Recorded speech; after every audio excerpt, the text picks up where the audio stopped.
¿Qué tal, estimados ayudados? La siguiente ayudantía que hemos preparado para ustedes es sobre funciones ejecutivas. Para empezar, es pertinente saber qué son exactamente las funciones ejecutivas.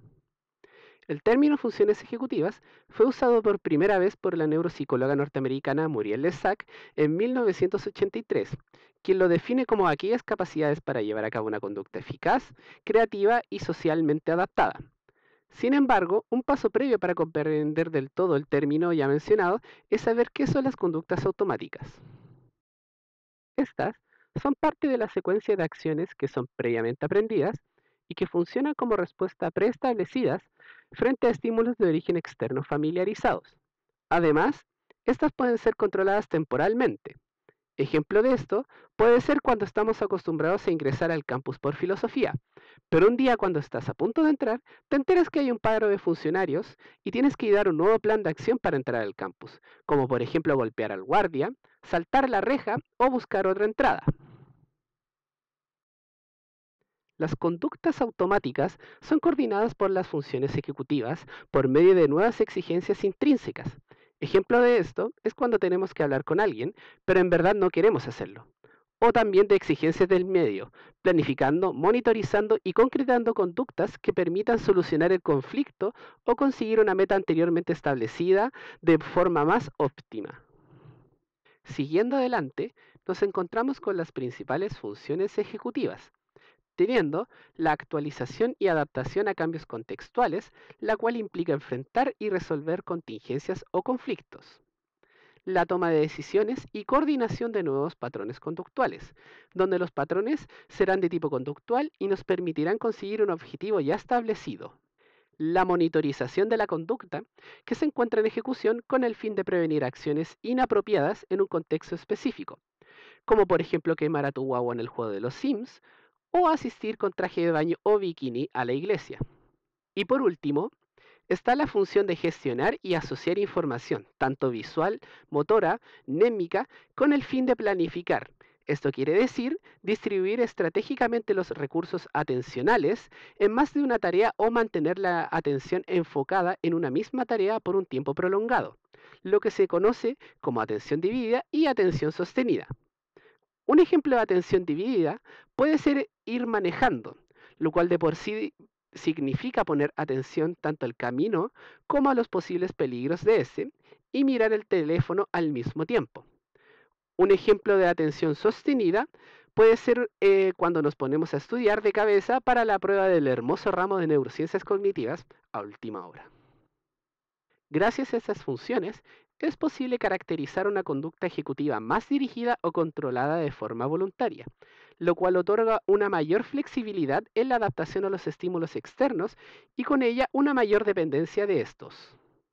Ahora, teniendo en cuenta que las funciones ejecutivas abarcan una agrupación de actividades cognitivas, es preciso, justo y necesario saber cuáles de ellas nos importan, además de cómo se evalúan y por medio de qué métodos. El control inhibitorio corresponde a la capacidad para reprimir una respuesta dominante y dar otra que sea más apropiada al contexto. Una forma de medirlo es por medio del efecto Stroop. Este efecto se explica a partir de la imagen que tenemos aquí presente, donde si intentamos hacer referencia al color de las palabras de la imagen superior, será mucho más simple que si lo intentamos con la imagen situada en la parte inferior. Esto se debe a que el nombre del color genera una interferencia con el color en que está escrita la palabra. La flexibilidad cognitiva es otro de los componentes que nos interesa, ya que esta es la habilidad que tenemos para adaptar la conducta a nuevas exigencias del medio y no perseverar en conductas que no conseguirán el objetivo. En el test de cartas de Wisconsin, al evaluado se le presentan un mazo y 4 cartas con figuras, las que difieren en 3 categorías: cantidad, forma y color. Su tarea es organizar las cartas del mazo con respecto a las 4 cartas de la muestra, que van de la 1 a la 4 en la imagen, bajo alguna de las 3 categorías mencionadas, sin que ésta le sea revelada, por lo que tiene que inferirla mediante ensayo y error. Además de lo anterior, la regla para categorizar las cartas cambia a cada un cierto número de intentos, por lo que el evaluado debe ser capaz de cambiar la estrategia según la retroalimentación ambiental. Un ejemplo más cotidiano es cuando llegamos en auto a un semáforo y además nos encontramos con un carabinero. En esta situación enfrentamos el conflicto de si hacerle caso al semáforo o al carabinero. En tercer lugar, nos encontramos con la memoria de trabajo, la cual, así como su nombre lo indica, corresponde a un sistema de retención temporal y manipulación de información. La memoria de trabajo se puede evaluar mediante la subprueba de dígitos de las escalas de Wechsler. Se solicita al evaluado que memorice series de números y los reporte de manera inversa como se le mencionaron.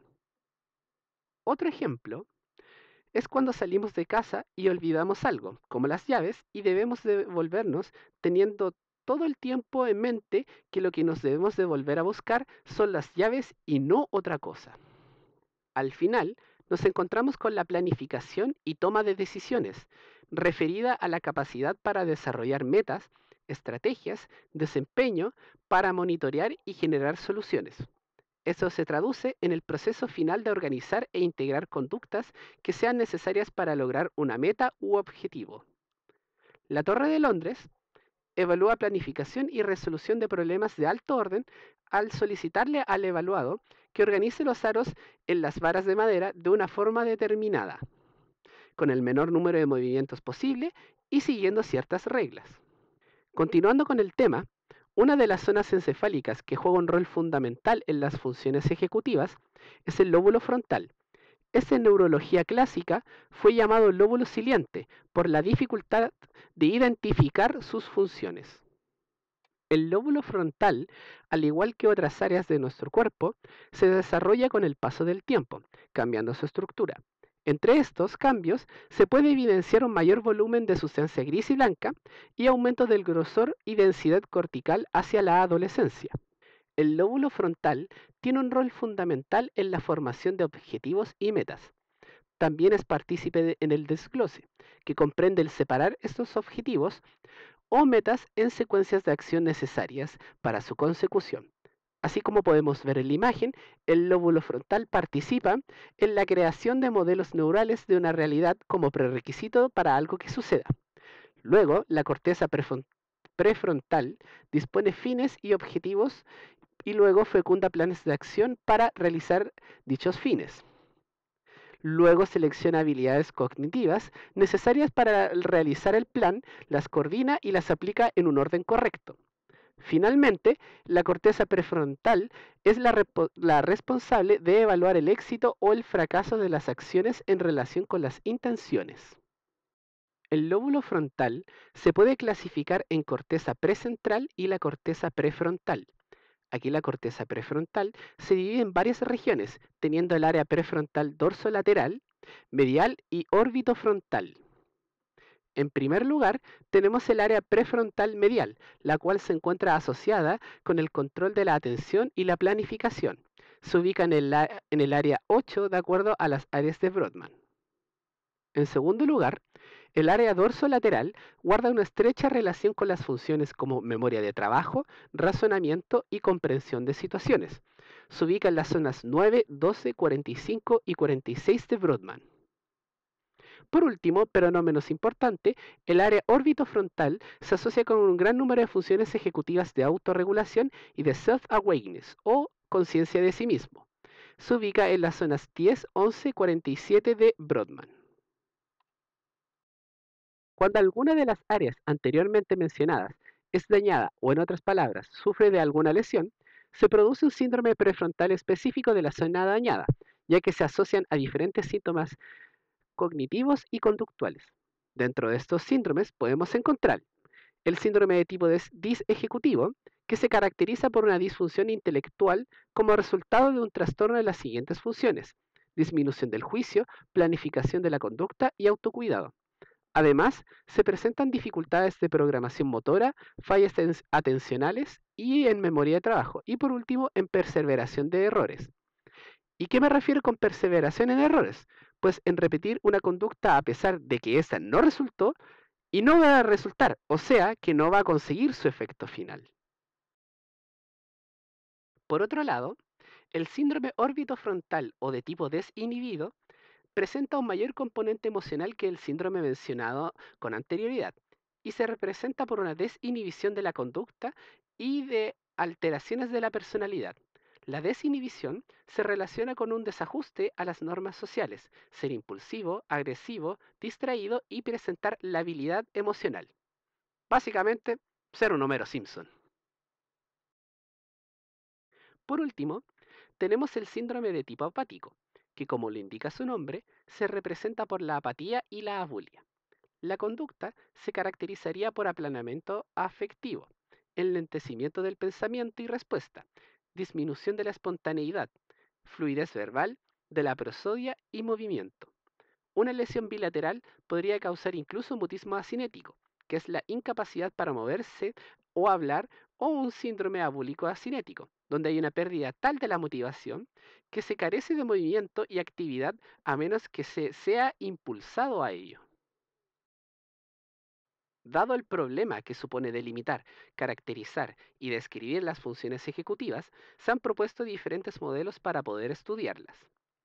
Entre ellos tenemos el modelo de Fuster, el modelo jerárquico de Stokes y Benson, el sistema atencional supervisor de Norman y Scholz, el marcador somático de Damasio, el modelo integrador de Tirapu, Muñoz, Céspedes y Pellegrin, y el modelo de factor G y factor I.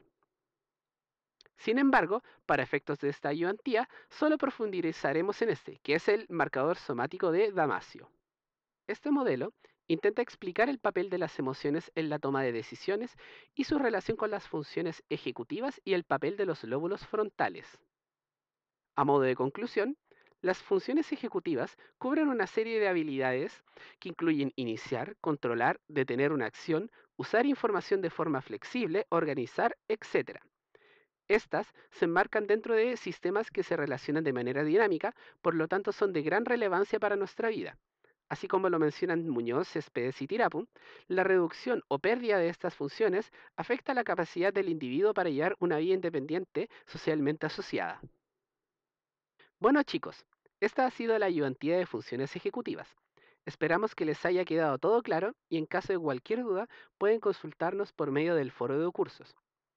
Ahora, como siempre recuerden, sea cortés, respete para que lo respeten, edúquese lo que más que pueda y que Dios lo ampare. Ayudantía cerrada.